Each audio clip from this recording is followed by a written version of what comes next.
Assalamualaikum Mas Tony.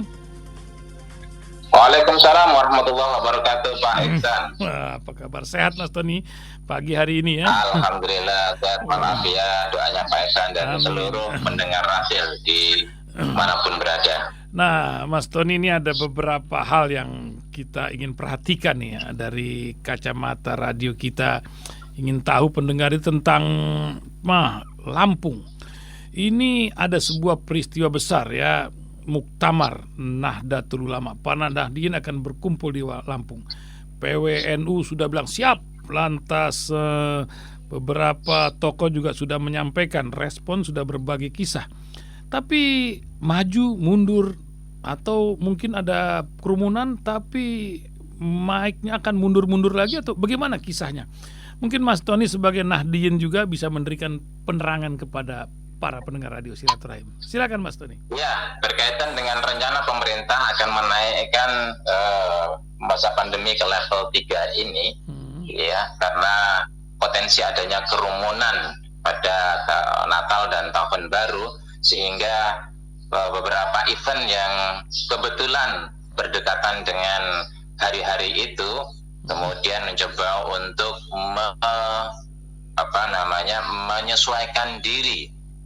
menyesuaikan diri dengan diantaranya adalah merubah jadwal. Tapi memang unik dan jarang terjadi kalau sebuah event nasional, termasuk diantaranya adalah Kongres, Monas, juga Muktamar, itu jadwalnya diajukan. Itu memang jarang terjadi, tidak umum lah katakan. Kalau dimundurkan itu sering terjadi. Tapi lepas dari itu semua, bahwa Muktamar NU di Lampung yang rencananya digelar 23 sampai 25 Desember ini kan sudah sangat ramai di bulan-bulan sebelumnya, ya, berkaitan dengan siapa calon yang akan hadir di sana. Bahkan ada Kiai Said Agil Siraj sendiri memberikan warning, peringatan kepada pemerintah untuk tidak ikut campur terkait dengan Muktamar NU di Lampung nanti. Begitu juga ada Rais Am Kiai Akhyar mengaku ditelepon oleh seseorang itu juga mengaku dari Badan Intelijen Negara. Ini kenapa ada pihak-pihak yang nampaknya ikut terlibat di situ, gitu loh. Ya, apakah betul-betul terlibat atau tidak? Tetapi setidaknya informasi di media ini kan dengan pengakuan seperti itu atau warning dan macam segalanya, ini seolah-olah memberikan sebuah indikator bahwa ada upaya untuk bagi pihak-pihak luar melakukan melibatkan diri atau melakukan intervensi terhadap Muktamar di NU. Nah, ini kuncinya adalah apakah kemudian khususnya para calon-calon NU dan juga umumnya para kader Nahdliyin itu memberikan ruang dan peluang bagi pihak luar untuk melakukan intervensi. Disinilah sesungguhnya masalahnya. Kalau tidak memberikan ruang dan peluang, saya pikir tidak. Yang kedua adalah terkait dengan maju mundurnya. Ini kan rapat terdiri dari 4 orang, Rais Am, kemudian Khatib NU, lalu Ketua PBNU, Ketua Umum PBNU, dan juga Sekjen PBNU. Pernah dilakukan rapat pertama deadlock, di mana Ketua PBNU dan juga Sekjen PBNU meminta agar itu diundur. Lalu Rais Am dan juga Khatibnya kebetulan adalah Yahya Stakuf, dan Raisanya adalah Kiai Akhyar, itu meminta untuk dimajukan. Bahkan masing-masing meminta mendapatkan dukungan dari kiai-kiai di daerah. Ya, Rais Am menganggap ada 27 wilayah yang mendukung. Kemudian dari PBNU menganggap bahwa ada kiai-kiai sepuh yang mendukung untuk diundur, bukan untuk dimajukan. Bahkan kemarin sempat terjadi demo sehingga membuat ada pihak Ansor marah karena ada oknum yang dianggap melecehkan, menghina seorang ulama, dan ini bukan bagian daripada tradisi NU. Demo aja bukan tradisi NU, apalagi demo ulama. Nah, ini seperti benang kusut Ini mesti diurai menjadi pelajaran bersama bagi warga Nadirin untuk melakukan evaluasi terhadap semua kejadian ini. Kenapa ada maju mundur? Dalam konteks umum biasanya partai misalnya, partai itu mengadakan Monas atau mengadakan kongres ini atau organisasi-organisasi mahasiswa misalnya, maju mundurnya ini seringkali politis. Saya nggak tahu di NU yang politis. Kalau yang kemudian umumnya di partai, kalau di partai itu meminta untuk segera cepat-cepat bahkan dimajukan jadwalnya, berarti dukungannya lagi banyak. Kalau yang meminta untuk dimundurkan, itu berarti dukungannya belum banyak. Artinya kalau head to head akan kalah, akhirnya kemudian perlu waktu tambahan untuk melakukan konsolidasi dalam kerangka memperbanyak para pendukung. Ini kalau ada di partai. Kita nggak tahu di NU apakah seperti itu atau tidak. Ini menurut saya ini ormas keagamaan mestinya dijaga, etikanya dijaga, secara moral dijaga muruahnya, sehingga tidak ada lagi demo, tidak ada lagi nuansa politis yang bisa disuguhkan ke publik sehingga publik menilai, membaca. Menurut saya NU betul-betul dijaga dari politik praktis, dari kepentingan-kepentingan individu maupun kelompok, apalagi kepentingan-kepentingan pihak luar atau orang yang pihak-pihak yang ingin melakukan intervensi. NU ini organisasi dengan massa yang paling besar di Indonesia bahkan di dunia. Secara politis ini magnet, akan yang menarik pihak-pihak tertentu baik dalam konteks politik maupun dalam konteks bisnis untuk masuk melakukan sebuah intervensi karena kepentingan-kepentingan itu. Ini akan tergantung kepada independensi warga NU sendiri. Jangan sampai memberikan ruang dan peluang bagi pihak manapun. Jadi dalam konteks ini kita evaluasi ada dua hal. Yang pertama adalah jangan terlalu politis terkait dengan muktamar NU. Gitu. Ya semoga jangan terlalu politis, karena politis ini cenderung ada kepentingan pragmatis. Jadi siapapun yang ingin menjadi ketua NU atau ingin aktif di NU mesti ditata dulu niatnya, ikhlas, besarkan organisasi, bukan membesarkan diri dari sebuah organisasi. Ini prinsip dan inilah diajarkan oleh para pendiri NU, Mbah Kiai Haji Hasyim Asy'ari maupun Mbah Yai Hasbullah.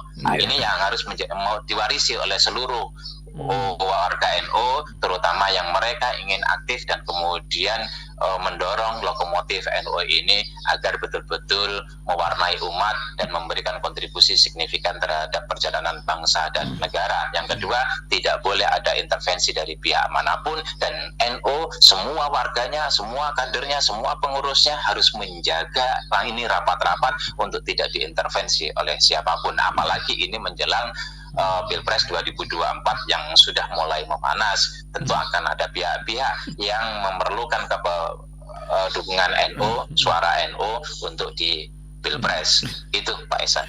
Iya, mudah-mudahan tidak menjadi macam aura partai politik, apalagi oligarki terlibat.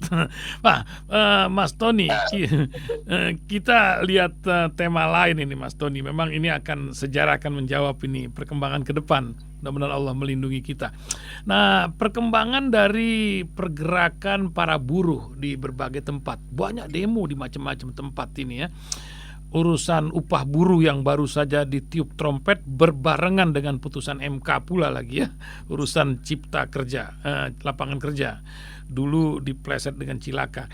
Nah, tapi ada satu fenomena di Jakarta ketika Pak Gubernur lesehan bersama buruh, dan ada pula statement buruh yang mengagetkan pula bagi para audiens Radio Silaturahim paling tidak. Apa yang sebenarnya terjadi di Jakarta, buruh di Indonesia, dan pendekatan yang dilakukan beda sama di tempat lain gitu. Silakan Mas Tony. Iya, pertama harus dipahami secara teoritis bahwa dalam konteks kapitalisme itu, di mana ada dua pihak, dua kelas, dua masyarakat yang terdiri dari yang pertama adalah majikan, yang kedua adalah buruh. Majikan dan buruh selalu bersaing di tempat yang sama untuk mendapatkan lahan keuntungan. Ya, tempatnya sama, jadi di pabrik yang sama, disitulah berebut antara buruh dan juga majikan, borjuis dan proletar. Disinilah butuh pihak ketiga yang memberikan sebagai penengah, yang hadir untuk memberikan keadilan agar dua pihak ini, dua kelas ini, dua masyarakat ini tidak berbenturan satu dengan yang lain, sehingga ini akan menjaga stabilitas pertumbuhan ekonomi bagi bangsa dan negara. Oleh karena itu, negara harus hadir tidak dalam rangka membela salah satu pihak, tetapi melihat dalam segala hal. Ya, seringkali negara itu hadir membela borjuis, membela kapitalis. Sementara buruh itu hanya diberikan upah dalam kebutuhannya untuk makan sehari-hari dan juga mempersiapkan buruh masa depan, yaitu anak-anaknya dengan makan yang cukup, sehingga ketika nanti tenaganya sudah habis kemudian pensiun, lalu diserahkan kepada anak sebagai pewaris untuk melanjutkan kerja sebagai buruh itu. Nah, di sini mestinya ada kesejahteraan yang harus jangan sampai negara itu hadir untuk berpihak menjadi negara kelas kapitalis, menjadi negara kelas borjuis, tetapi negara harus hadir betul-betul memikirkan bagaimana kesejahteraan dan eksistensi sejarah para buruh itu, sehingga kenaikan ini menjadi signifikan, tapi tidak sekaligus juga dengan adanya kenaikan membuat majikan tidak bisa memutar modalnya dengan menjalankan pabrik secara normal. Nah, ini betul-betul harus seimbang. Lagi-lagi seringkali dalam konteks ini pemerintah manapun berada, tidak hanya di Indonesia, lebih berpihak kepada borjuis, karena kapitalis, borjuis, majikan ini memiliki modal yang seringkali modal ini juga digunakan atau kosnya, ya bagian daripada modal ini untuk menyogok ya proses membuat aturan, ya, kemudian juga pada oknum-oknum yang pengambil kebijakan-kebijakan itu. Nah, oleh karena itu, undang-undang Omnibus Law ya oleh buruh dianggap itu merugikan, dan publik pun tahu itu sangat merugikan kepada buruh. Oleh karena itu terjadi protes yang luar biasa. Nah, ketika judicial review di MK pun kemudian meminta adanya revisi. Ini dianggap inkonstitusional pada masa 2 tahun. Tetapi sayangnya ini tetap diberlakukan padahal masih ada 2 tahun. Kalau itu tidak di MK di review kemudian harus diperbaiki, mestinya tidak berlaku dong. Gitu kan? Tidak berlaku sampai direvisi, kemudian ketok palu di MK lagi sesuai dengan instruksi untuk melakukan revisi oleh pemerintah maupun oleh DPR, baru itu diberlakukan. Nah, disinilah memang seringkali orang menganggap ini kok MK keputusannya keputusan banci gitu loh. Kalau memang ditolak ya sudah, kalau memang itu cacat hukum ya sudah, Omnibus Law itu ya cacat hukum. Jangan kemudian ini revisi ini di itu, ya sudah cacat hukum kemudian harus batal. Setelah itu silakan pemerintah dan juga DPR, karena ini undang-undang dibuat oleh dua pihak yaitu legislatif dan eksekutif, diperbaiki, diajukan lagi, diterbitkan lagi yang berbeda. Kemudian kalau ada di review lagi, ya sudah. Selama ini kan tidak terjadi semacam tidak umum terjadi untuk ini harus direvisi, kemudian kita kasih waktu untuk tunda, kan tidak. Ya batal ya batal gitu loh. Ya batal ya batal. Soal kemudian itu lalu direvisi oleh pihak yang kalah, kemudian terjadi perubahan, diundangkan lagi sah-sah saja karena berbeda. Ya dari apa yang ditolak oleh apa yang kemudian dibatalkan oleh MK. Selama itu undang-undang baru tidak tidak sama dengan yang dibatalkan oleh MK, sah-sah saja. Mestinya prosedurnya seperti itu. Nah, ini kenapa kemudian silakan revisi tapi berlaku. Sesuatu yang konstitusional kok berlaku, ini juga masalah. Dalam konteks ini memang kita apresiasi perjuangan buruh selama itu prosedural, selama itu menyuarakan sebagai hak demokrasinya, silahkan. Dan memang kita juga perlu dukung para buruh ini untuk menyuarakan selama itu rasional, selama itu realistis, selama itu tidak melanggar sebuah aturan. Nah, terkait dengan DKI, kemudian mereka melakukan demonstrasi, lagi-lagi kita perlu pahami bahwa demo itu adalah bagian daripada hak asasi setiap warga negara untuk mengekspresikan dan mengungkapkan suara dan keinginannya. Ini perlu didengar, perlu direspon, perlu dihargai. Apa yang dilakukan oleh Anies Baswedan itu mencoba untuk menghargai, merespon kepada mereka datang kemudian berkumpul, karena memang tidak semua demo harus didatangi. Kalau demo didatangi setiap hari ya tidak kerja gubernur ini. Tetapi dalam konteks ini mana yang perlu hadir di situ karena urgen, apalagi ini adalah bagian daripada nasib anak bangsa terkait dengan perut mereka, keluarganya, anak-anak mereka. Nah, disinilah pentingnya, urgensinya seorang pemimpin termasuk kepala daerah itu hadir, mendengarkan dan ikut memperjuangkan. Ketika Anies mengatakan bahwa ini terlalu kecil memang dari Kemenaker, oleh karena itu Pemprov DKI juga ikut berupaya untuk menaikkan agar signifikan, karena ini DKI kebutuhan hidup itu lebih besar daripada daerah. Kita juga berharap apa yang dilakukan oleh Anies juga ditiru oleh mereka para kepala daerah untuk juga hadir bersama-sama buruh, mendiskusikannya, mendengarkannya, kemudian memberikan dukungan kepada para buruh ini, karena ini menyangkut terhadap perut keluarga para buruh, terhadap perut dan nasib anak-anak dari para buruh itu. Jadi kalau buruh diperhatikan, anak-anak mereka ikut merasakan pendidikan mereka, SDM mereka, sehingga ini akan berpengaruh terhadap masa depan bangsa. Ya, luar biasa. Mudah-mudahan ibu kota ini mudah-mudahan menjadi contoh, nama juga ibu ya. Nah, Mas Tony, terakhir Mas Tony, ini apa ya, kisah tentang desingan suara Formula E ini masih jauh, tapi hiruk pikuknya tuh sudah dari jauh-jauh hari terdengar lagi nih. Ketika panitia atau hal ini di KPK kan lah, lantas PSI itu hang heng hong dengan Partai Nasdem karena ditunjuk sebagai ketua panitia, karena beliau ini sekjennya IMI kalau nggak salah. Golkar pun ya berbagai politik ikut di sini. Terakhir yang menentukan Pak Presiden. Nah, ini kisah Formula E ini sebenarnya kan luar biasa, bangsa kita menjadi sorotan. Kemarin itu sedemikian dilindungi MotoGP, tapi ini kok ramai sekali urusan yang ini. Bagaimana sebenarnya Mas Tony, pengamatan Mas Tony? Silakan Mas. Ya, kita menghargai bahwa legislatif itu punya fungsi, diantaranya adalah kontrol, mengontrol terhadap semua kebijakan yang diambil atau dibuat oleh eksekutif. Dalam konteks ini, dalam konteks DKI adalah Pemprov, yaitu Anies Baswedan sebagai gubernurnya gitu loh.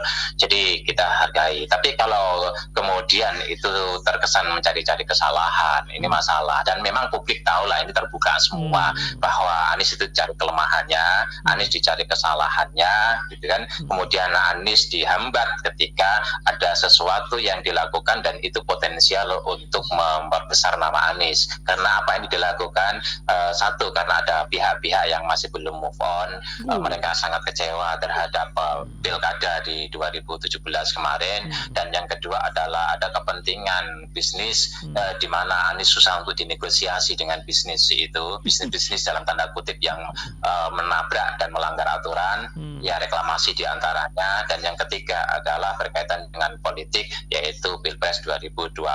Jadi ini kemudian kepentingan tiga pihak yang punya kepentingan untuk menjatuhkan Anies ini seolah-olah bersatu, bersinergi, yang melakukan upaya untuk mendongkret Anies, menghancurkan nama Anies, dan bila perlu memenjarakan Anies. Jadi sekali lagi saya bilang, kalau kita lihat ini kan sudah 4 tahun, kita bisa baca, kita bisa analisis bahwa ada 3 pihak, satu pihak yang belum move on. Ini jumlahnya sangat kecil sekali yang belum move on ini, karena ini kan pihak yang baper, yang tidak rasional, yaitu yang belum terima dengan hasil pilkada 2017.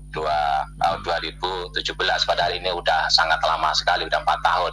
Kemudian yang kedua adalah pihak yang tidak bisa kompromi secara bisnis, sehingga bisnisnya terganggu, bisnisnya yang menabrak terhadap aturan, ya saya tidak bisa lenggang kangkung. Kemudian yang ketiga adalah mereka yang ingin melaju di 2024 sehingga merasa terganggu dengan elektabilitas dan semakin masifnya Anies ketika dideklarasikan. Sekarang hampir setiap hari ada deklarasi di seluruh Indonesia dan itu artinya tidak terorganisir, itu organik aja berjalan sendiri gitu. Nah, ini tentu saja secara normal menghantui pihak-pihak yang menginginkan pegang kekuasaan di 2024. Nah, dari inilah kemudian kita lihat semakin lama orang yang menyerang pihak yang menyerang Anies semakin norak gitu kan. Ya terus belum apa-apa udah diumumin, belum apa-apa udah diomongin dengan bahasa. Ya, kemarin ada 3 orang yang terduga teroris kemudian ketangkap dan dijadikan tersangka, ya cari fotonya kemudian menuduh Anies teroris, dan ini akan terus, dan ini kan sudah berulang kali saya bilang di Rasil, ini akan terus, tidak akan pernah berhenti sampai 2024, akan terus menerus mencari kelemahan, mencari kesalahan dan menghambat. Jadi 3, mencari kelemahannya apa, kemudian mencari kesalahannya apa, lalu kemudian menghambat segala sesuatu yang bisa membuat nama Anies makin bagus gitu kan. Ya ini kita lihat anggaran untuk banjir kan menjadi masalah DKI. Ada namanya upaya dilakukan, beberapa upaya diantaranya adalah normalisasi seperti memperlebar kali, sungai, kemudian ada naturalisasi itu membuat sumur. Sekarang sedang masif-masifnya membuat sumur resapan yang ini mengendalikan banjir. Anggarannya adalah 322 miliar, sekarang dipangkas jadi 120 miliar. Coba pemangkasannya itu berapa banyak? Padahal kalau banjir Anies dikritik macam-macam, padahal surutnya lebih cepat. Dikritik, dia dikuliti luar biasa. Banjir di Semarang yang dikuliti Anies, banjir di Bekasi yang dikuliti Anies. Saking semangatnya itu kan. Saking ya, semangat banjir di Mandalika. Di Kalimantan yang dikuliti Anies, seolah-olah itu adalah banjir di DKI kan. Sampai segitunya. Ketika banjir berupaya untuk diselesaikan dengan program naturalisasi yaitu sumur resapan, ini malah anggarannya dipangkas sedemikian rupa dari 322 miliar menjadi 200 menjadi 200 menjadi 120 miliar. Ini kan luar biasa gitu, luar biasa. Nah, ini akan terus menerus terjadi ya, terkait dengan Formula E terus menerus gitu loh. Bila perlu batal, kalau batal berarti ini bisa dipidanakan karena sudah nyumbang sudah ada komitmen fee ya sekian banyak, kemudian batal. Siapa yang akan bertanggung jawab ini? Ini akan dikejar. Satu, ini akan bisa menyudutkan ke arah pidana.